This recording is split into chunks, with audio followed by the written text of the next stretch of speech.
Welcome to the future of education. And now, here's your host, Michael Horn. Welcome to the future of education, where we are passionate about building a world in which all individuals can develop their full human potential and live a life of purpose. And to help us do that today, we have the noted author, Devorah Heitner, who is the author of the new book, Growing Up in Public, Coming of Age in a Digital World. Not her first book, but this is a really important one and an important moment in time where we are starting to see both the negative and positive impacts of social media. And Devorah, welcome to the future of education. I think no one does it better than you at helping articulate really both sides of this complicated world into which our young people are entering. So first, thank you for writing the book and welcome. Thank you. Yeah, I'm living in this world and talking to young people every day. And if anything, I think I started, over a decade ago with slightly more technology rose-colored glasses, and now I'm more like in bifocals, but that sort of befits my age, I guess. No, I like it. I like it. I mean, as you mentioned, it's not your first book. You had Screenwise as well. But talk to me about your journey into this topic, how you've progressed. I like that analogy from rose tinted glasses to bifocals, but just tell the audience about your own journey into I, this. I was a college professor and very connected still to higher ed. But when I was teaching college, I had my students. I had written my master's paper on Sesame Street, and I taught classes on kids media culture. And I had my 18 to 22-year-old undergrads doing research about kids in media in the community, and they would interview third graders. And in our case, I was teaching in an affluent suburb of Chicago, and I had kids interview my students interview third graders in a working class suburb and in their own in where the school was, which was Lake Forest in Illinois. So it was very different. And what they got was that third graders are using tech in really interesting ways that were very different from their own use. And that was less than a generation, right? These kids could have been their siblings. A 9-year-old could be a sibling to an 18-year-old. They're certainly not a full generation apart. And so that was eye-opening to me. And then I became a parent in 2009 and really witnessed a moral panic around, smartphones, touch screens, tablets, schools using tech more in K-12, and how's that going? Colleges deciding if they're going to ban cell phones in the classroom, like all these conversations about, is tech, killing our kids? Is it helping our kids? Is it doing both? Is it right? And trying to really understand what is the experience of being a young person and then an emerging adult with all of this. And with growing up in public, I'm really curious about especially the pressures on young people's identities. Like, how do you figure out who you are when so many people are looking at you? Yeah, it's such an interesting question because even at that age, they're trying out identities, right? And figuring it out for themselves, let alone, as you say, growing up in public, showing it in a very public facing way. And as you describe in the book, this world of social media, it is obviously a big, scary place in many ways, but it also has the potential to be beneficial for kids to express themselves or find those communities. So I'd love you to just go deeper on sort of both sides of this, if you will. What's the good and what's the bad? Because we're hearing a lot about that right now in the more mainstream media. I think there's tremendous potential for young people to find and keep and deepen community online. I talked to a lot of young people who had found connections with friends on Discord and via, other spaces. In the old days, it was Tumblr, right? Kids are good at making use of digital communities to learn things. If you even look at the sort of college forums, College Confidential, it's a lot of young people informing young people about, like, well, there's a lot of drinking on this campus, or, if you don't want to be in a fraternity, this might not be the place for you. And that use of digital community, whether it's information seeking, whether it's supporting a new identity, maybe, if kids are coming out as LGBTQ plus, if kids are trying to figure out, their mental health issues, there's a lot of good information on there, and a lot of community and a lot of support. And there's just a lot of opportunity to have fun, right? So my own kid is a pretty avid uh, player of a couple of games. He would kind of resist, I think, the identity of gamer because it's not his full thing, and he doesn't want to see himself that way, right? But there's a couple of games he really enjoys, and he and his friends are able to play, for example, sometimes for just an hour after homework on a weeknight, which is not a time where I would want my 14-year-old like going out. necessarily, and where kids really aren't, right? Like maybe if the other kids were out, I might be okay with it actually, but we don't live in a world, at least in my community, where kids are out very much, especially during the week, and they're not hanging out in person. And so this is a way for them to hang out and a way for them to connect and check in and say hi and have something fun to do that's strategic, that's intellectual, it's interesting. So I think we sometimes dismiss these forms of community because it's where the kids are and it wasn't like our experience. Like I did hang out with my friends in person a lot more than many kids in this generation are doing.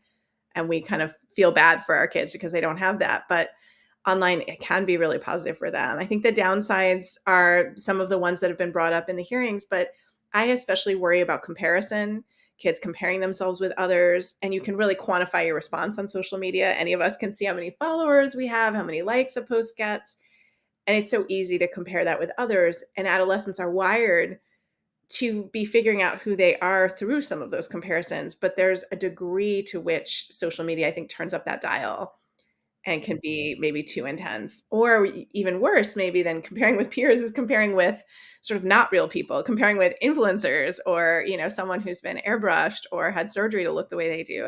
And so from a body image perspective, for example, that can be problematic.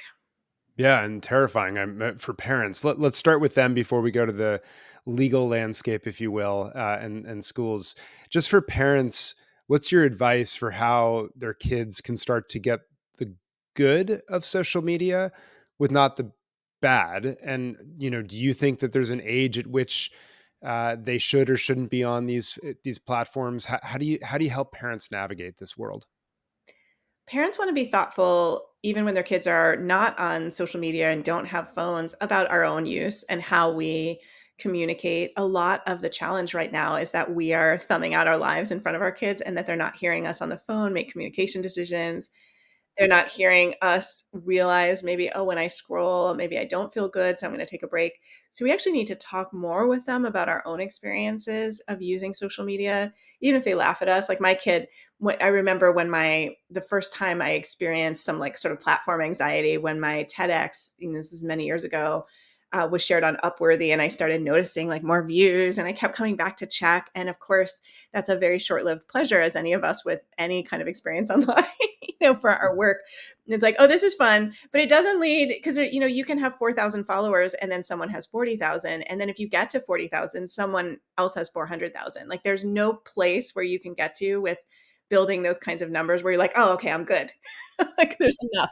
And certainly for those of us publishing books, like there's no place where my publisher will be like, okay, Devora, you're good. You don't have to try Right. so hard. Top selling books, you're fine. Yeah. Yeah. You're all good here. So I think that sense of chasing clout, which we make fun of teenagers for, something adults do. And so if we can notice that, for example, about ourselves and laugh, and my kid was laughing at me, but I was kind of like, okay, well, I can laugh with you at myself because this is kind of funny and silly and ridiculous. Right. So if we can kind of just be open to those conversations, be open to the conversations about, wait, who do we want to be in contact with in these apps? Why do you think Snapchat has streaks? Why do you think they have a map that shows you where all your friends are? Is this in everyone's interest, to have this information? Is this even safe to be sharing this information? Just getting kids, I think tapping, especially with adolescents, into that natural skepticism that they have, so that they feel like winning is using the tools and not being used by the tools. And that's what we all want when we're using digital tools. It's like, I want to use LinkedIn, but I don't want to be used by LinkedIn. I want to use TikTok, but I don't want TikTok, sort of using me. Right. And it's tricky because to a certain degree, we are the product in all these sort of free apps. But if we can, it's like consumer ed. It's like teaching kids to, notice that, oh, if a gallon of milk is $5 and half a gallon of milk is $4, then a gallon is a better deal. Like, how do I feel when I scroll Instagram? If it's making me feel bad, I probably want to take a break. Maybe I don't need to completely quit because my friends are DMing me there, but maybe I don't want to be spending mindless time scrolling. Maybe I want to set a timer on myself. TikTok was the most frequently quit app of all the apps I interviewed Interesting. adolescents about because it was so immersive for them. Some of them just had to leave. That's so interesting. And the intentionality you're speaking about there for the parents, and then by translation to the young people using this, makes a lot of sense. It reminds me, I realize because we don't get a newspaper, I'm on the phone in the mornings at the breakfast table reading news articles. and my kids have no idea what I'm doing on the phone. And so it's occurred to me that, when I was growing up, I saw my dad or mom, right, reading the paper, and therefore I got interested or reading the same articles. And so just that opacity of the medium seems to me a very big barrier. Obviously, then lawmakers are now getting into this. You've seen all sorts of proposed legislation. I think the most recent, I want to get to schools in a moment, because obviously that's where I spend a lot of my time thinking about. But the big one that's gotten attention most recently is a law that would require parent permission before teenagers effectively were allowed to use social media. What do you make of proposals like this? I think it's really tricky. I like the idea of more awareness. I want the companies to be much more responsive to complaints, and I understand why everyone's so fed up. So I just want to put that out there. Like, I understand why parents and educators feel frustrated with these mega companies that don't seem to be that responsive to the concerns of their users around mental health and haven't been as supportive of parents and caregivers and educators.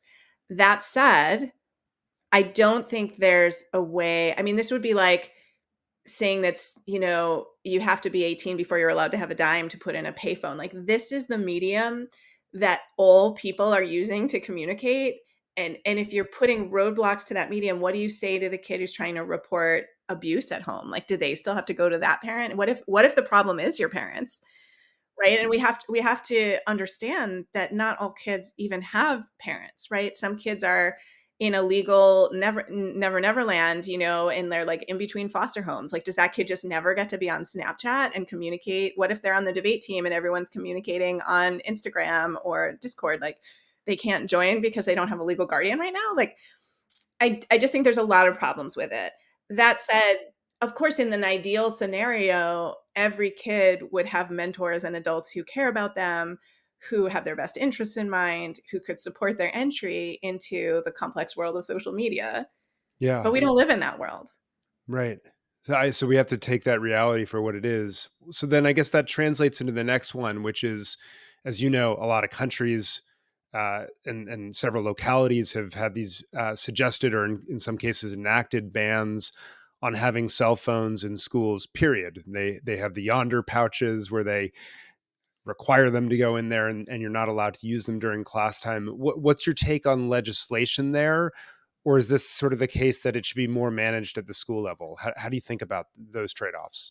Yeah, I mean, I do think that every school knows its situation better, and I've really come around to understanding why schools are leaning into the bans much more. I mean, I talked to a group of school resource officers last summer, and they talked about rampant, fights being broadcast, for example, on TikTok, where it was encouraging other kids to even come to the school to participate in violence. Like, I get why if I'm running a school and I think there kids who are going to get hurt or die because other kids are sharing this stuff, like, I would understand wanting to cut that off at the source and say, okay, like, if this is exacerbating the problem of fighting and even giving kids motivation to fight, what can we do to reduce that? At the same time, I think, again, every situation is different. There are many kids using their phones as assistive devices, both kids who are, recorded as having differences in disabilities with a 504 and IEP, and kids who may have self-identified accommodations that they need that are helping them get through school, that maybe don't have a documented disability. There are kids who have been in unsafe situations at school that they've documented using their phone. So it's really difficult to say. And I know everyone wants the easy answer. Everyone Everyone just wants wants the to say magic that. bullet, right? Yeah. But there isn't one. I do think that when I walk into a cafeteria and I see kids just in their phones and not talking with one another, I do have concerns. Like, I want kids and young people to be able to talk. And I think especially when I see that in higher ed, frankly, because I do remember, closing down the dining hall with my friends and getting kicked out, right? Having the dining hall closed, and they're like, all right, y'all have to leave now. And we're just sitting around talking to each other.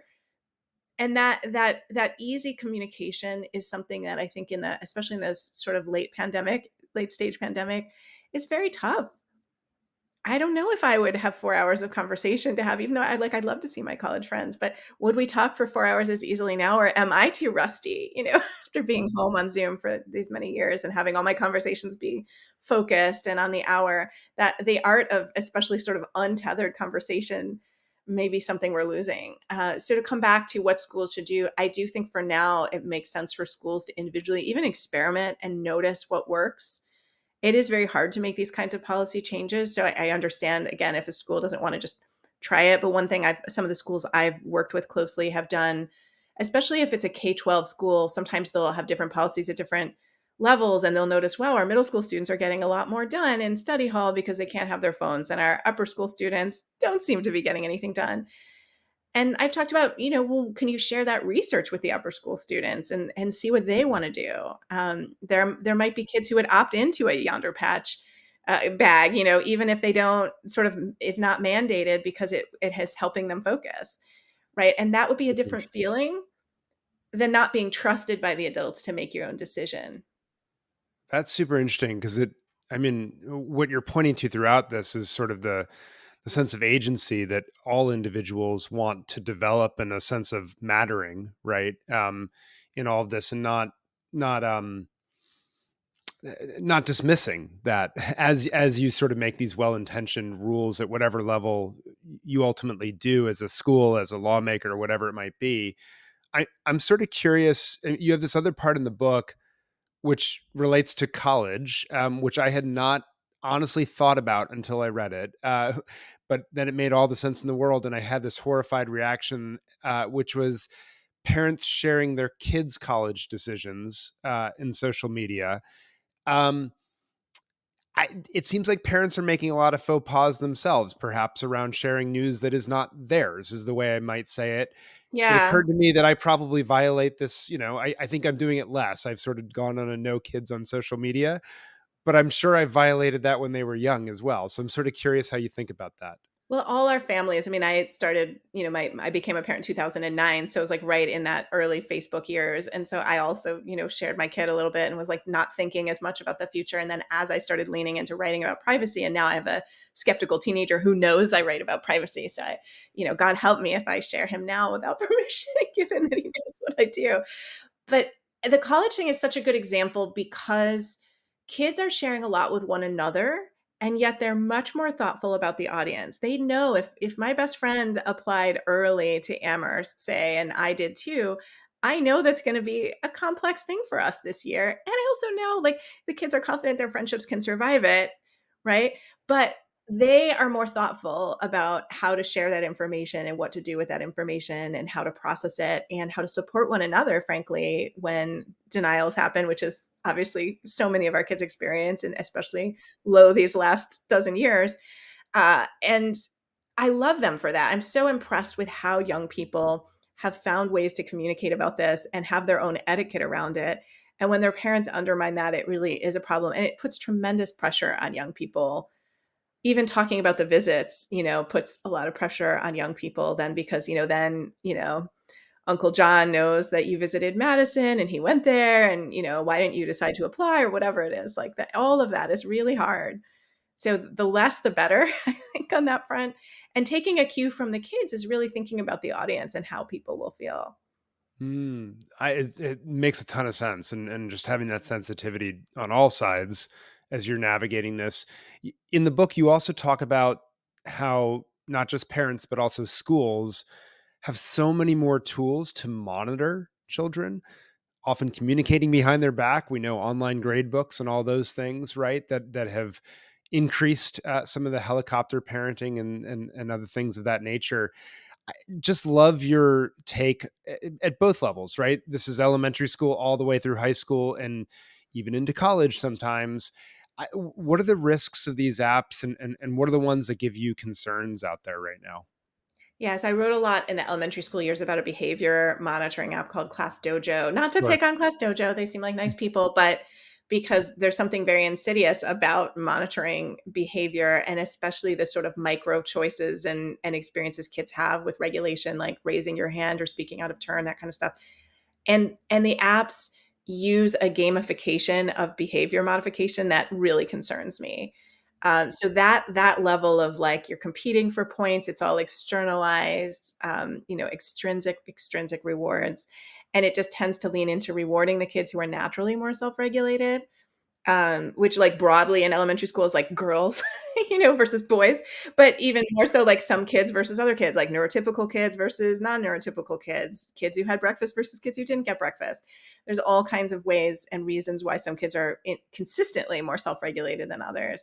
And even those kids can become quite anxious. I interviewed several parents of, for example, like very typically well-behaved neurotypical girls who were kind of like this at the edge of their seat, stressing about these apps and worrying about losing points that one time they did call out without raising their hands. And instead of seeing that as like, wow, they must have been really enthusiastic about that answer, there's this denigration. And so kids get really stressed about all of this. And then I would go in the book, I trace that all the way up through the apps, the grade books, which we can come back to in a minute. But I want to talk about Naviance with you because, and the other ones, Maya Learning and SCOIR, which I don't even know how to say it, all the apps that kids or high school students use to quantify the data, put the recommendations together. And there's tremendous convenience to having that all in one place, especially, and that plus the Common App, I think is driving some of the sort of, I would say, over application, but that much higher numbers. I mean, you're talking to someone who applied to 3 colleges, right? And I live to tell the tale. And I have a PhD and everything, right? But the number of colleges, of course, are much higher. And it's because there's so much aggregate data. But the things that concern me a lot about Naviance are, first of all, PowerSchool owns it. So you're taking the people who have your kids' grades, they have some of this behavior data. Then they also own all the stuff they put into college. That's a lot of data about someone for, 17, 16, 15 years of formal education from age, potentially 4 to 18. A lot of personal info in there. Right? Suspensions, expulsions, behavior data, anything a counselor may have written down, like a lot of that data is just in there. I don't like it being digital and being available, even if it doesn't all get shown, for example, to the college. Like that raises concerns. And then how do I feel as a college applicant getting to be seeing my dot on the app? And I've already looked at what Maya Learning looks like for my son's school, and it's kind of crushing, right? You see your little dot on the app, and then you see where other dots are, and there's a line, so if you're looking at a specific university where students from your child's high school have applied, or they're looking at and one of the things my editor wouldn't let me use in the book was an article. Now I'm gonna have to link to it in your show notes. It was an article from a kid at a prep school. We'll decide if we can use this, but my editor was like, it's too mean. A kid at a prep school in Chicago, where I live, is writing about the first day they got access to Naviance and how people cried when they saw their chances on the chart. Yeah. Yeah. Wow. I mean, it was written in kind of a slightly sarcastic, slightly, high school mean kind of way. And so I think that's why my editor didn't like it. And I see why she didn't like it. But I thought, no, this is something people need to know, that people get on this app and it makes them cry. And I'm not saying, by the way, that we can protect kids from the realities of admission. I think people need to go in with their eyes open and also radically rethink what's so important about, whatever 10 or 20 name brand schools they're so obsessed with. Like all of that is important. But I think there needs to be more sensitivity in how we handle that data as well. And what we know, especially for students who don't have good access to counseling, is they can underreach because the data is so sobering that what you can see, and this was what was so interesting about the Dartmouth article in the New York Times the other day, is seeing with SATs too, that with test optional students were underreaching. But it's so interesting because, so like a Class Dojo, for example, I know those folks well. I know the teachers who use them that would say like, oh, that's all well and good. I'm sure that's great in theory, but like, gosh, it really helps me keep, the class in line and they're learning more and it's so helpful. What would you tell the teacher, I guess, around what they might do instead, or how they might reframe, the system in effect that you're talking about? Yeah, I mean, I would lean into because I don't presume to mentor K-12 teachers. Like I do a lot of PD specifically around social and emotional stuff and kids' digital milestones. So I presume to talk to teachers about that. But like classroom management, I would say like lean into your other professional cohorts and your principal and other people who have good experience, lean into referrals and making sure that kids who are needing special ed actually get it, because there's a tremendous I think underdiagnosis and under support in some schools where kids aren't getting, if you're really having trouble supporting a kid's behavior, like maybe there's more going on. Maybe, if none of the tricks you're trying are working, maybe they need more support, and those colleagues could also be helping you. But one of the things that I learned from a teacher and actually a principal in St. Vrain, Colorado, was she doesn't allow them to use Class Dojo. And she said, if you feel like you need Class Dojo, come see me and I'll sit in your class. I'll help you. We'll work together. So I like that level of support. And I think all teachers ideally need that. Like they need a principal who's willing to come and help them with classroom management and mentor them.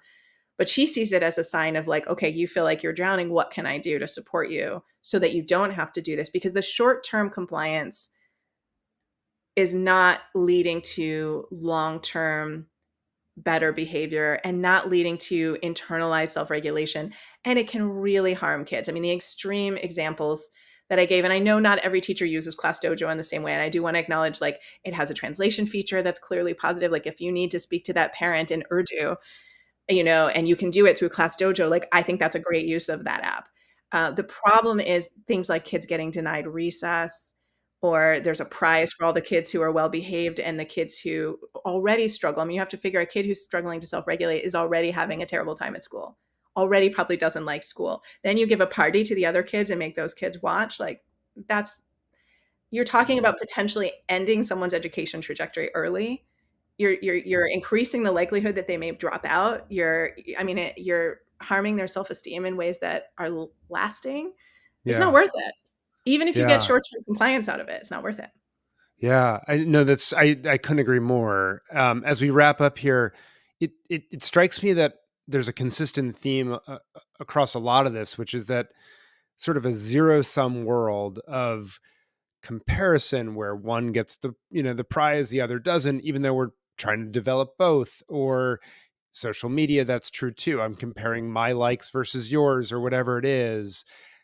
That ultimately that zero sum view, as opposed to a positive sum view of like, hey, we're all trying to be the most unique version, of our best selves. Because the system is so built around the former as opposed to the latter, all of these apps in some ways, they may not have created the conditions, but they're perhaps turbocharging the negative parts of that. Is that a I fair think way to think so. about I it? think so. And I think the grading apps, which we didn't really get to, where parents can just check kids' grades, it also can undermine the relationship with teachers. And I think that's really important. That three-way triangle of student, teacher, parent, all of those relationships can get strained when there's too much access to information that's too frequent, right? We don't want too little feedback in education, but grades shouldn't be the only feedback. And maybe aren't the best kind of feedback, but so that's a whole big, that's a whole big conversation. And I kind of like nibbled on that in the book, but I don't want to bite it totally off but there's that. But then it's like, what's it going to do to the relationship with the teacher? Or, and a high school teacher might have 180 students a day. Some may have more, so even just remembering in your email etiquette, as I try to remember to do, to like always put my student's name and ID number, even though I think they probably know who I am because I'm that parent, they probably do know who I am. I still feel like, let me identify myself because this person has hundreds of students in a day. And just thinking about, do you want to be writing to them about that zero, or do you want to wait and see what happens? Do you want to let your kid self-advocate, figure out what they need to do? Or has the grade just not been entered yet and you're starting a feedback loop of anxiety because of a grade that hasn't been entered, right? And so this is why some schools are closing their grade books. This is why Challenge Success is recommending limited access to them. I've just talked to a bunch of schools that don't have them, and I think that's great. But many, many schools do. Most people who work at schools or have students in school are probably encountering online grades and the pressure from the school to check. I mean, my son's school will tell me, check Canva. Like that's just one of their big messages. No, it makes total sense. Look, we could go in a number of different directions and keep geeking out on this, but with respect to your time and the audiences, I can't recommend the book more. Growing Up in Public, Coming of Age in a Digital World. There it is. We will flash it up as well. But this, I think it is a great resource. like I said at the beginning, to really get at the nuance in what has become a very polarized good, bad social media, yes, no sort of conversation, and see there are upsides and there are a lot of risks as well that we need to bear in mind. So thank you for helping us think through it. Thank you for helping schools think through it. And thank you for helping parents and students navigate their way in something that none of us have dealt with before. Thank you. And for all of you tuning in, we'll be back next time on The Future of Education.